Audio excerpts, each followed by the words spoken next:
কলকাতা পৌর সংস্থার ১০৬ নম্বর ওয়ার্ডের পৌর প্রতিনিধি অরিজিৎ দাস ঠাকুর রানার উদ্যোগে উপস্বাস্থ্য কেন্দ্রের উদ্বোধন হয়ে গেল। উদ্বোধন করেন কলকাতা পৌরসভার মেয়র জনাব ফিয়াদ হাকিম মহাশয়। এছাড়াও উপস্থিত ছিলেন ডেপুটি মেয়র এবং এমএলএ অতীন ঘোষ মহাশয় এবং এমএলএ দেবব্রত মজুমদার মহাশয়।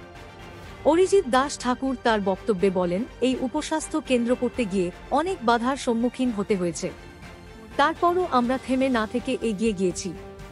আজ তারই ফসল এই উদ্বোধন। উপস্বাস্থ্য কেন্দ্র উদ্বোধন এবং সেখানে আপনাদের হাত দিয়ে এই উদ্বোধন, এটা নিয়ে কি বলবেন? দেখুন, কলকাতায় আমরা ১৪৪টা ওয়ার্ডে স্বাস্থ্যকেন্দ্র তৈরি করেছি। ৩৮টা পুরনো ছিল আর ১০৪টা নতুন করেছি।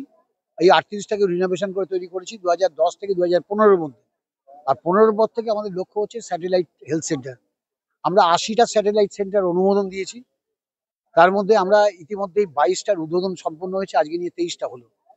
এবং আমরা প্রত্যেকটা ওয়ার্ডে একটা করে স্যাটেলাইট সেন্টার করব, কোনো জায়গায় দুটো করবো। আরো এই টার্গেট, যেসব বড় ওয়ার্ড সেখানে দুটো স্বাস্থ্যকেন্দ্র করবো। কারণ হচ্ছে আমরা যত বেশি কম সংখ্যক মানুষের মধ্যে, কম অঙ্ক এরিয়ার মধ্যে স্বাস্থ্যকেন্দ্র পরিষেবা দিতে পারবো, তত মানুষের কাছে পৌঁছতে পারবো।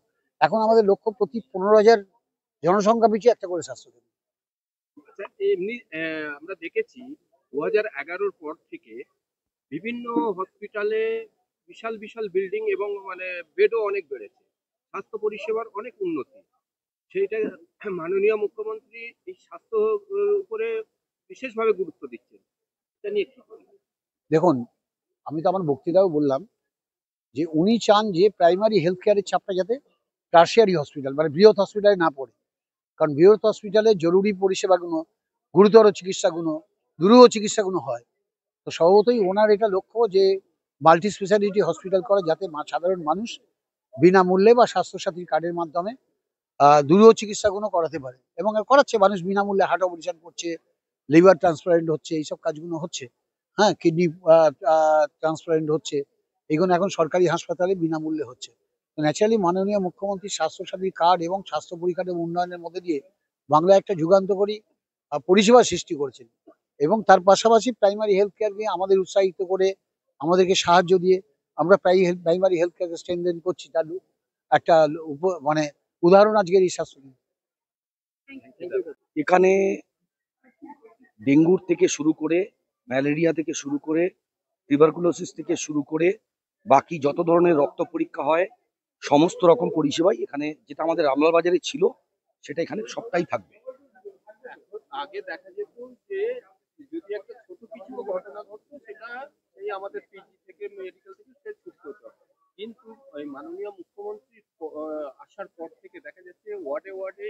দেখুন, আমরা যেহেতু অ্যাডেড এরিয়ার মধ্যে পড়ি, কলকাতা পৌর সংস্থা ১৯৮৫ সালে অ্যাডেড এরিয়াগুলোকে কলকাতা কর্পোরেশন আন্ডারে নথিভুক্ত করার পরে এই ১০১ থেকে ১০০ যে এখন ৪৪টা ওয়ার্ড, এই কটা ওয়ার্ড নেগলেক্টেড ছিল। ডেফিনেটলি এটা সুব্রত মুখার্জি আসার পর থেকে এবং তারপরে পরবর্তী পর্যায়ে অতীন ঘোষ যবে থেকে স্বাস্থ্যের মেয়র পরিষদ হয়, তারপর থেকে স্বাস্থ্যকেন্দ্রে একটা আমূল পরিবর্তন আসে। এখন মানুষ এই স্বাস্থ্যকেন্দ্রের উপরগুলো রিলাই করে। তাদের ছোট মোটো প্রাইমারি হেলথ কেয়ারগুলো তারা এই স্বাস্থ্যকেন্দ্র থেকেই নেয়। মহানাগরিক বা উপমহানাগরিক দুজনেই তারা বিভিন্নভাবে, আমি অনেকগুলোই প্রজেক্ট ১০৬ নম্বর ওয়ার্ডে নিয়েছি, তারা সেগুলো দুহাত বাড়িয়ে আমাকে সাহায্য করছে। এবং এটা আমাকে সাহায্য নয়, এটা মূলত ১০৬ নম্বর ওয়ার্ডের মানুষ এতে উপকৃত হচ্ছে। এবং এর থেকে বড় কিছু নেই যে আমরা যারা জনপ্রতিনিধি, আমরা যখন ভোটের সময় মানুষকে কমিটমেন্ট করে মানুষের আশীর্বাদ নিয়ে ক্ষমতায় আসি, আমাদের এটা কর্তব্য যে সেই কমিটমেন্টগুলোকে মানুষের সামনে পূরণ করে দেওয়া, এবং তারা আমার মাধ্যমে সেই কাজটাই করছে। যেমন মহানাগরিকের হাত, এটা মহানাগরিকের, আমি বলবো এটা মহানাগরিক আমাকে ভালোবাসেন বলে বলেছে।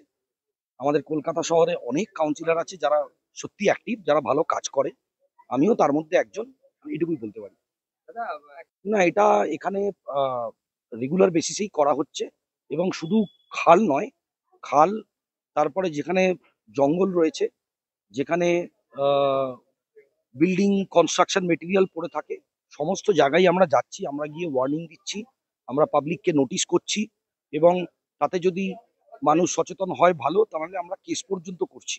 এবং তার ফলস্বরূপ যেটা হয়েছে, 2023-22 সালে বিরাট একটা ডেঙ্গুর সম্মুখীন আমরা হয়েছিলাম। 23 এবং 24 সালে খুব একটা ডেঙ্গু এখানে অস্বাভাবিকভাবে কমে গেছে এবং আশা করছি আমরা সেই ধারাটাকে এবারও বজায় রাখতে পারবো।